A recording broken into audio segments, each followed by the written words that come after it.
My life before Katrina, I would say, was your typical southern Louisiana community. We all lived close together. My cousins, my aunts and uncles, my grandma, I could walk to their house. It was a place where everyone knew everybody, which may not always be a good thing, but back then it felt like a really good thing. Back in 2005, I was 16 years old. I was a sophomore at Chalmette High School, and I was living at home. Mom, dad. I had two small siblings at the time. They were 9 and 10. But we lived in Arroyave, right by the Jackson Barracks. There's only a few moments in your life you remember forever, but truly, the weekend before Katrina is one that I remember. I can close my eyes and I'm back there. A couple days before Katrina, I think it was that Friday, my high school boyfriend played football. He was the quarterback of the football team, which back then was really cool when you're in high school, and my whole family adored him. So we all went to the football game, and my dad was a big fisherman. He loved going fishing on the weekends. And I'll never forget, my boyfriend's stepdad asked my dad, "Hey, what you doing this weekend?" And my dad was like, "Oh, we're going to Scott." And he replied, "Well, I'm going fishing." And my dad said, "Are you crazy? There's a storm coming. You can't go fishing." And he's like, "Oh no, it's gonna be nothing. It's gonna be nothing." I remember that because I think everyone was a little nervous, but it was just another hurricane. It was just another storm. And we stayed home for hurricanes. We had parties for hurricanes. That was a fun thing that was coming, not necessarily a bad thing. That Saturday, it was just another Saturday. My dad made breakfast. I remember he made scrambled eggs because we put ketchup on our eggs, which I know it's not like a delicacy, but I remember my kitchen table when I left that morning, which is important because it'll come up later. I went to the volleyball tournament, just another day. We were playing volleyball. Everyone was playing, and all of a sudden, it's it gives me goosebumps to this day. Sirens started going off in the gymnasium, and everyone froze. And the loudspeaker came on, and the announcer said, "There's been a mandatory evacuation for this parish." And I remember looking at my mom, being wow, this is odd. This is scary now. We left. I was wearing my jersey. Let me show you it. So I was wearing my jersey that day, and that's what I left in, was this jersey and my Letterman jacket. And I remember my mom telling me, "Okay, before we leave, just put some stuff up. We had to remove anything off the floor and put it higher in case it flooded, because we would always get water in the house when a hurricane came, but it was just a little bit of water. And then that was it. We left. My dad, my siblings had already left prior because they were going to Scott for an event, a birthday party, and we were to follow them. That's when I first realized this is scary. So as I mentioned, I have the two siblings, and they are, they were 9 and 10 at the time. So they were not privy to exactly what was happening. They knew that a storm was coming. And I remember waking up that morning, or it was waking up early in the morning, because I believe Katrina hit kind of overnight, and then it was okay, but then the levees broke. So once we realized, okay, the storm's passed, we can breathe. And then I remember at one point, everyone changed. Everyone's demeanor changed real quickly. And at 16, obviously I could sense that, but my brother and sister could also sense, wait a second, something happened. And I think in that moment, I remember my sister, she was even crying. And I remember telling my sister, "It's okay, Laura. You'll get new toys and you'll get new carpet, and it's going to be so cool, having new stuff for your room, And not even realizing that we weren't going to get 3 inches of water. We were going to get like 13 feet of water. So in that moment, I realized like our lives were going to be different. It's scary when your parents are scared. And I was also scared for my family. I mean, my whole entire family lived in Arroyave. We all did. So we couldn't get in touch with people. My aunts and uncles that stayed back, they evacuated to Shellman High School. We didn't know what happened to them. Within like the first 72 hours for sure, we couldn't get in touch with anyone, which was really, really scary. And you can tell that my dad, especially, it was his brothers, he was scared. And not knowing what happened to your family is terrifying, and vice versa. They couldn't get in touch with us.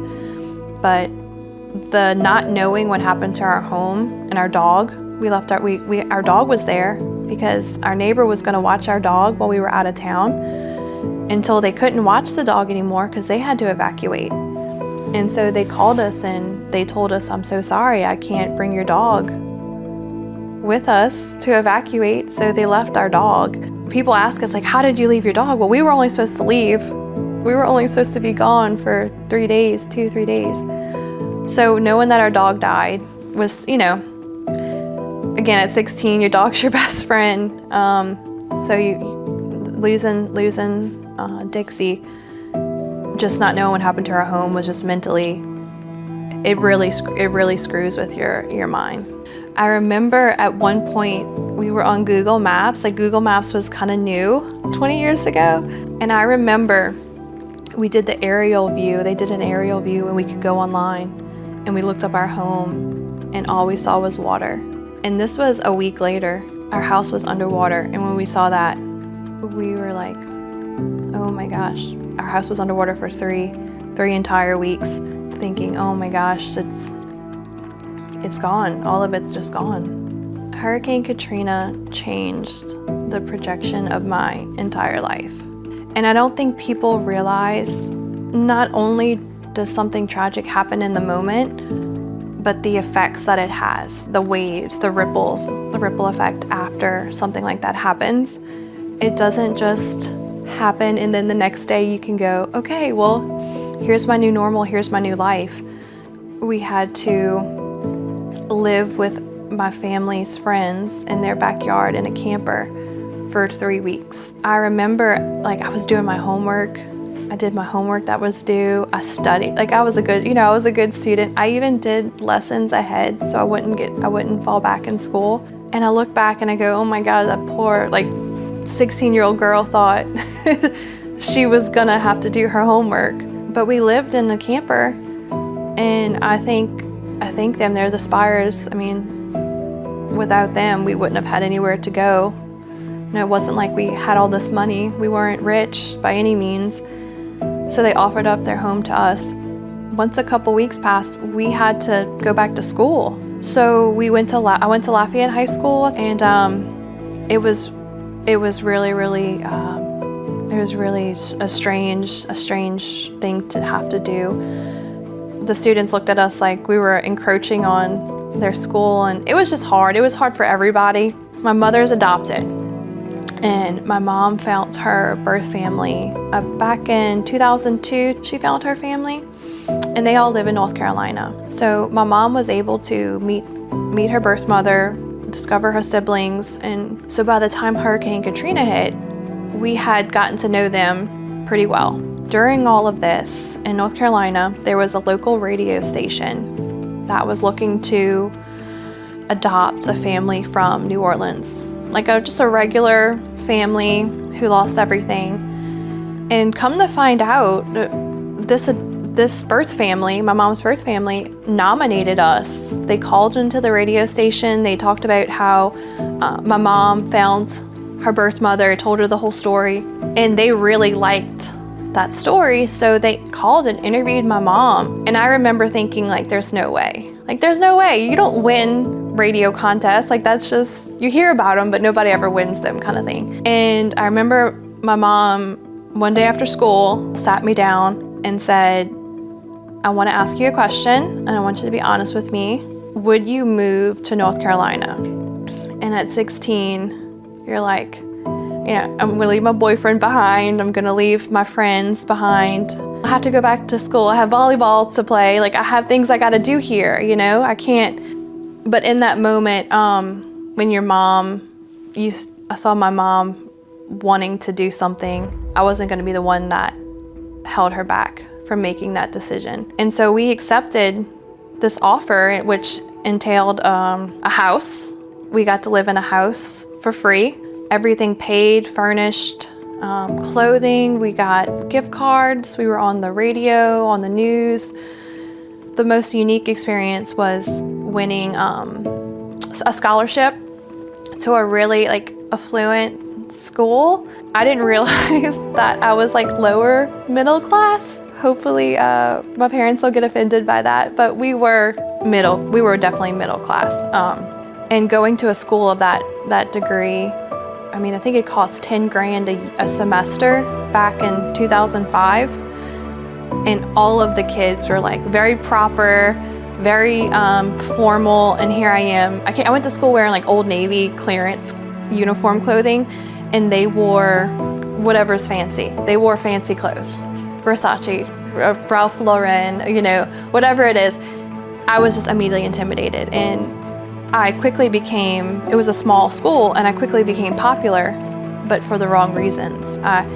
The kids around me loved to hear me talk because I had this really unique accent, and I was from this really unique place. And so what I thought were my friends were really just mocking me. After Katrina, after moving to North Carolina, I got a job at a local supermarket called the Food Lion, and it was just right down the road, so I could easily go after school. And one day I was working in the fast lane. I loved working in the fast lane. I got to talk to people, meet people. And one day, this guy, he walked up to my register, checked him out. I was talking to him because I talked to everybody, and he couldn't even have a conversation with me because he was laughing at me. And I remember asking him oh, is something wrong? And he just laughed. And he walked out of the store with his stuff and just laughing. And I remember going home, and I told my mom, I said, "You'll never believe what happened today." And I told her the story, and she said, "Natalie, let me let you listen to a voicemail that you left me." And being gone from Chalmette for so long, St. Bernard Parish, Chalmette Arroyave, it's essentially the same thing. And I listened to the voicemail, and I went, oh my goodness. My accent is so outrageous to these people. They're mocking me. And so it was humiliating coming to that realization. So I had to teach myself how to speak correctly, and then I lost my accent. And I still have a little bit of it here and there, and when I get angry at my husband, it comes out, which he likes to joke when I start getting really angry. It'll pop out. But yeah, again, it's just a story of kids bullying. It's a bullying story, but when you're far from home, you're around people you don't recognize and you don't know, it's just a scary time. That really got to me is, okay, I'm something strange here. This is a different place. It's not home where I'm used to knowing everybody and everyone talks the same and everyone, knows me. It was really just devastating. This is my absolute favorite story to tell, and it's something that it definitely hits home. It was at the Food Lion, so I told you I worked at the Food Lion. Oh my gosh, I can't believe I've told the story so many times. So working at the Food Lion, I was just a cashier. It was almost time for us to move back home. We lived there for about 9 months, going on 10 months, and it was time to go back to Louisiana. And it was my very last day working at the Food Lion, and one of the stock boys, who I barely spoke to. I kind of kept to myself. I didn't really make a lot of friends when I lived in North Carolina. And this guy, he just said, hey Natalie, before you leave today, I really just want to talk to you. And I'm thinking okay? What could you possibly have to talk to me about? And so the day went by and I clocked out, did my little time card, and I said, okay, I'm ready to talk. And he sat me down, and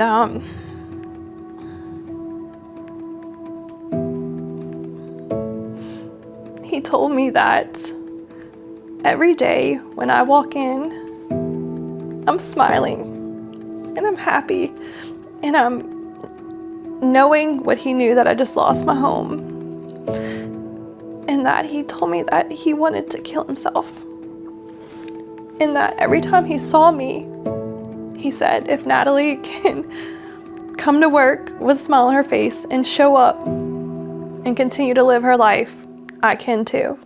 And he said, Natalie, you saved me. But what he didn't know is I was feeling the same way.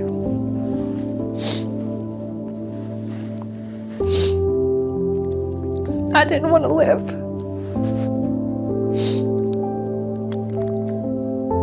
And when he told me that, I said, okay, I'm here. I have to do something. I'm here to do something good. And you don't realize what effect you have on people. So when he told me that, it changed my life. And I feel terrible because I don't remember his name. I see his face, and I can see myself talking to him, but at 16, it changes your life when someone tells you that. And to this day, I still think about him, and when I'm having a bad day, I think about him. This is the first time I told that to anyone besides my best friend. I just said that out loud. So Katrina was August 29th, 2005. I didn't come home until I think that January. And I remember driving over the spillway into New Orleans, where you see the skyline, our skyline of New Orleans. And I remember I started just shaking, just shaking, and just like, oh my gosh, I'm about to see what I don't really want to see, because I know the answer, but it's going to become reality at this point. And I remember driving through the 9th Ward, and it just looked like a war zone. I was like, oh no, this is really scary. And then the minute we crossed through to St. Bernard Parish, turned on our street, it was unrecognizable. Houses were literally lifted and shifted off their foundation. Houses were gone. Cars were in the middle of the road. It literally looked like The Walking Dead. That show, it literally looked like that. And this was months after. And then so coming back home and having that realization of, oh my gosh, my worst nightmare is true. This is real. And I remember parking, we got out the car. My house was still on the foundation, but everything inside the house looked like it was in a washing machine. Everything was mixed around, but the ketchup bottle was still on the table, like upright on the table. I guess that stuck with me so much because that was my last memory of being home, was eating breakfast with my family and seeing the ketchup bottle. And we still talk about it to this day. It's just had the dining room chair end up all the way in the back of the house, but the ketchup bottle, we talk about that to try to make sense of something, I guess, that you can't make sense of. But I remember just walking through my house and the ground was like paper mache. And I remember walking through, I couldn't get to my room because you have to understand, there was chemicals, there were bugs, there were critters, snakes. You really didn't want to get into the little small dark areas of the house, and it smelled so bad. The smell is death. It's the smell of dead things, which I have, I brought what I got from my house when I went back, which is from my grandma, and it's deteriorating now, but if you open this up, you will smell those smells. But I kept this,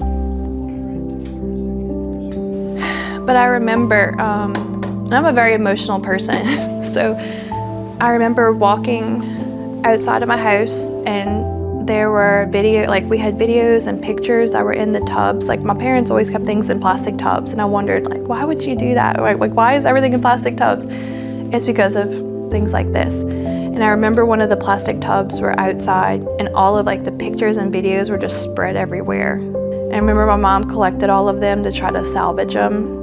We salvaged one or two, which I brought. I'm very proud of this picture, my volleyball picture. I remember standing outside of my bedroom and looking at my bed was like upside down, turned around. Stuff was just everywhere.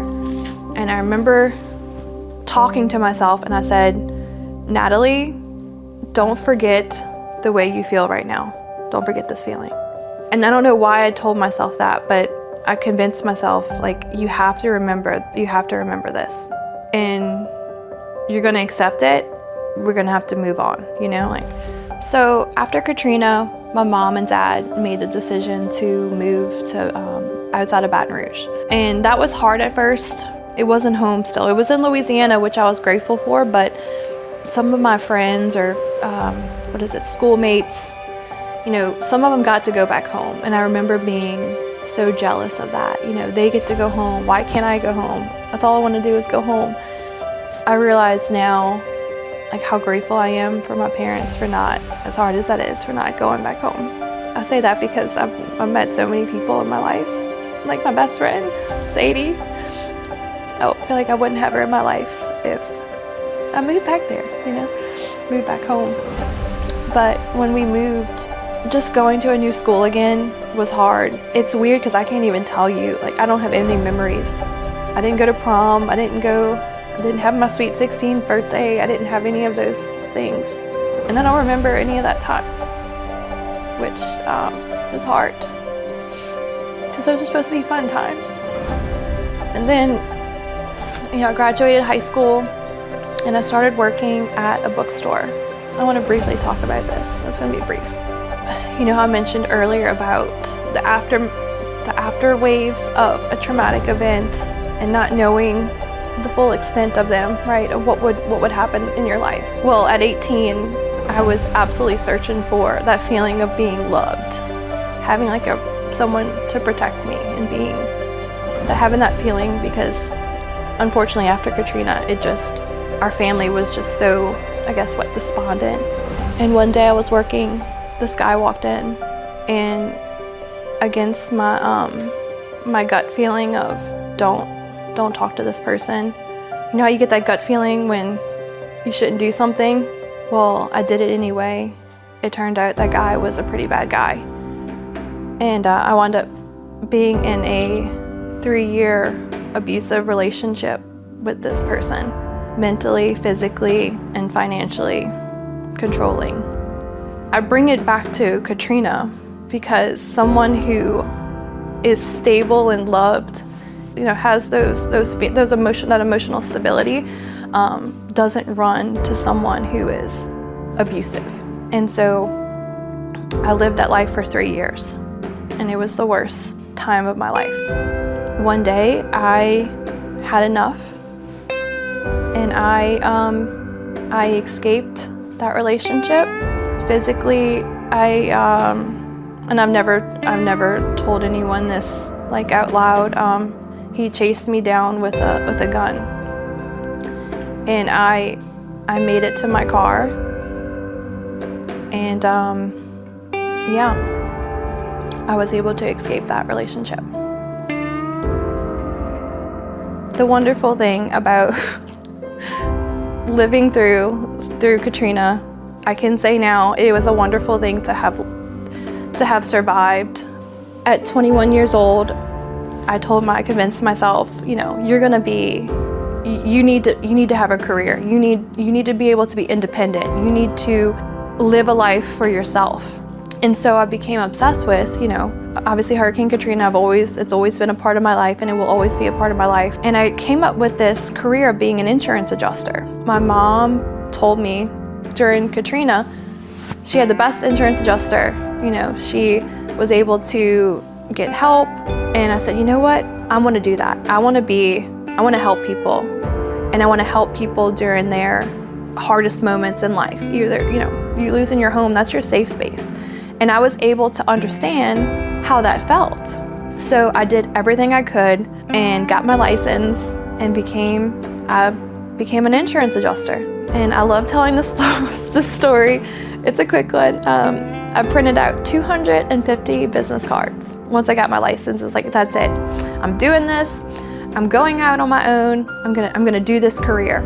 It took one business card, and I got hired and trained, and I have built my career around insurance adjusting. I've been doing it going on 14 years, and it is my whole life. It gave me a life that I wasn't going to have originally. And so I'm forever grateful for the chain of events that led me to where I am today. I have a loving husband. I have 2 boys. I have a great relationship with my siblings. And, I see my parents. We get together. We have family gatherings, crawfish bowls. But one thing that I realized is that I'm just a different breed. I'm just a different breed of person because I lived through something like that. And I'm grateful for it. I'm grateful for it. I'm grateful to have the resilience and the stamina because I can handle anything that life throws me. No matter what life throws at you, there's nothing that could happen that you can't wake up the next morning and live your life. Being an insurance adjuster, I traveled all over Louisiana. I've been to every little tiny town, little nook and cranny of Louisiana, and I've met people that have come from all walks of life. And through that, I'm with them during their hardest and most difficult time, depending, it could be tornado or a fire loss. Those fire losses are the most traumatic claims that I would handle. But I would be able to go to these people and be their light and help them and tell them, look, I know you're gonna get through this. And I would coach them and almost be like a therapist. That made me feel like, okay, this is what I need to do.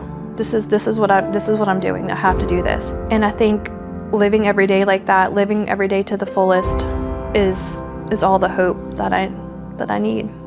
Anyone that's going through loss of their home, their business, their livelihood, is that you can't control what happened, but you can control how you respond to what happened. And that gives you the power and that gives you the strength to live and move on. And when I say live, it's not just, we've talked about this reoccurring throughout this interview. Living your life is so different than just going through the motions. When something bad happens, it takes us by surprise. We take a step back and we go, okay, what's important in life? And I think these tragic moments really get you thinking, okay, this is what's important in life. This is what I need to be doing. And so I try to tell people, don't look at this as negative.